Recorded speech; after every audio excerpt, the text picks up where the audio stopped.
હવે જોઈએ વિગતવાર સમાચાર. વાત કરીએ સુરતની, તો સુરતના કામરેજના વાવ ગામે ગુમ થયેલી બાળકી 50 કલાક પછી પણ નથી મળી. બંસરી રિસોર્ટની બાજુમાં સાઇટ પર ઘટના બની હતી.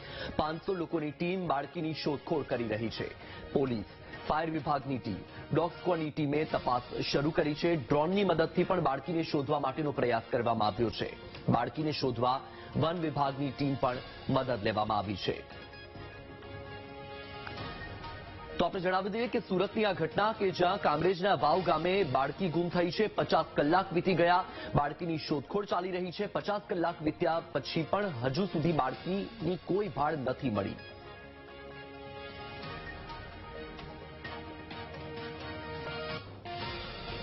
વધુ માહિતી સાથે સંવાદદાતા નિર્મળ આપણી સાથે લાઈવ જોડાઈ ગયા છે. નિર્મળ, 50 કલાક વીતી ગયા, હજુ સુધી બાળકીની કોઈ ભાળ નથી મળી, કોઈ અપડેટ મળ્યા?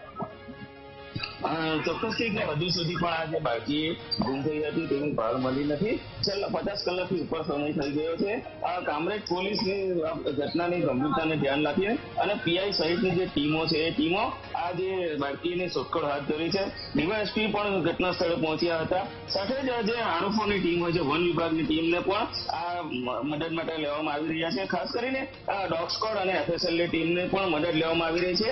બાળકી જે ગુમ થઈ જ્યારે કૂતરો બાળકીને લઈ ગયું હતું અને ત્યારબાદ શોધખોળ હાથ ધરી હતી, જેમાં જે બાળકીની લેગીસ હતી એ લેગીસ પકડાઈ હતી અને તેની પર જે બ્લડ હતું એ બ્લડ ડોગ સ્ક્વોડને બતાવવામાં આવ્યું હતું. પરંતુ જે ડોગ્સ છે તે પાણી આગળ આવતું હોવાથી ત્યાં સુધી પહોંચી શક્યો હતો. પરંતુ 50 કલાકથી વધુ સમય થઈ ગયો છે, હજુ સુધી આ બાળકીની ભાળ મળી નથી. સ્થાનિકો જે છે, ગ્રામજનો છે, લોકલ લોકો છે, તેઓ પણ આ બાળકીની શોધખોળ હાથ કરી રહ્યા છે. પરંતુ આ જે હવાળું જગ્યા છે, સાથે જાડેજા ખેતીવાડીની જે શેરડી હોય છે, પાકો કરેલા હોય છે અને જે જંગલ જેવો વિસ્તાર હતો તેના કારણે હજુ સુધી આ બાળકીની ભાળ મળી છે. બિલકુલ નિર્મળ, પોલીસની ટીમ શોધી રહી છે, સાથે વન વિભાગની ટીમ પણ હવે જોડાઈ છે. અધિકારીઓનું શું કહેવું છે? હજુ કેટલો સમય લાગી શકે? કેમ હજુ સુધી બાળકીની ભાળ નથી મળી રહી?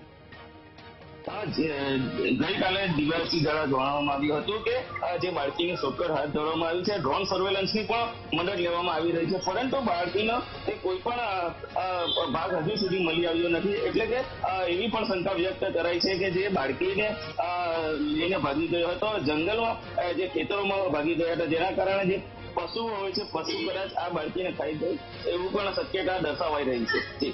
બિલકુલ પરિવારની શું પ્રતિક્રિયા છે? કારણ કે સ્વાભાવિક છે કે પરિવાર માટે તો અત્યારે દુઃખનો પહાડ તૂટી પડ્યો એમ કહીએ તો પણ ખોટું નથી. આ પરિવાર શ્રમજીવી પરિવાર છે અને પોતાની બાળકી માટે તેઓ રાહ જોઈ રહ્યા છે. ગઈકાલે પણ જે બાળકીની માતા હતી તેના આંસુ સુકાતા ન હતા. આ જે પરિવાર છે, પરિવાર બાળકી ઝડપથી મળી જાય તેવી આશા વ્યક્ત કરી રહી છે અને તેઓને જે સાથે પડાવવાના જે શ્રમજીવી પરિવારના બીજા અન્ય મજૂરો હતા, તેઓ પણ બાળકીની શોધખોળમાં જોડાયા છે. બિલકુલ નિર્મળ, માહિતી સાથે જોડાવા બદલ આભાર. 50 કલાકથી વધુ સમય થઈ ગયો છે, બાળકીની શોધ ચાલી રહી છે. 500થી પણ વધુ લોકોની ટીમ બાળકીની શોધખોળ કરી રહી છે. પોલીસની ટીમ જોડાઈ છે, વન વિભાગની ટીમ જોડાઈ છે, ડ્રોનની પણ મદદ લેવામાં આવી રહી છે, પરંતુ હજુ સુધી બાળકીની ભાળ મળી નથી.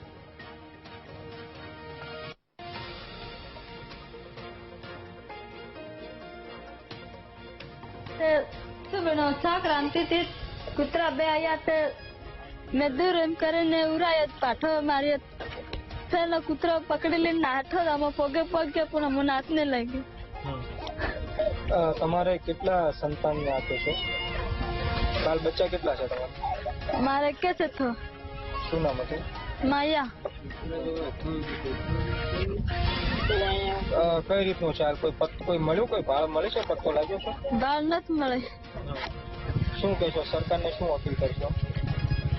સરકારને હો વાર છોકરી કેટલું દુઃખ થાય? દુઃખ તો પડે. મારે એક છોકરી 9 મહિના તક ભાડે વહેલા કરી.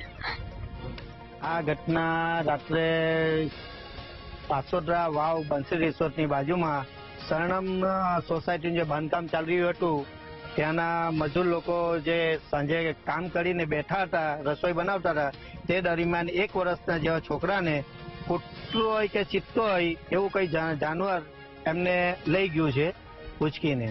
એમને હજુ શોધ કરી છે પણ હજુ સુધી મળ્યું નથી. અગાઉ આ પ્રકારની ઘટનાઓ ગામમાં બની છે ને પંચાયત દ્વારા શું પગલાં લેવામાં આવે છે? આવી ઘટનાઓ બની છે, કૂતરાઓના ત્રાસ છે. આ ઘટના અમારા ગામમાં પહેલી વાર જ બની છે અને અત્યાર પછી આ ઘટના આવી ના બને એના માટે અમે ખાસ ઝુંબેશ ઉઠાવશું. મારા મિત્ર મંડળ સાથે 70-80 જણા અહીંયા આવ્યા.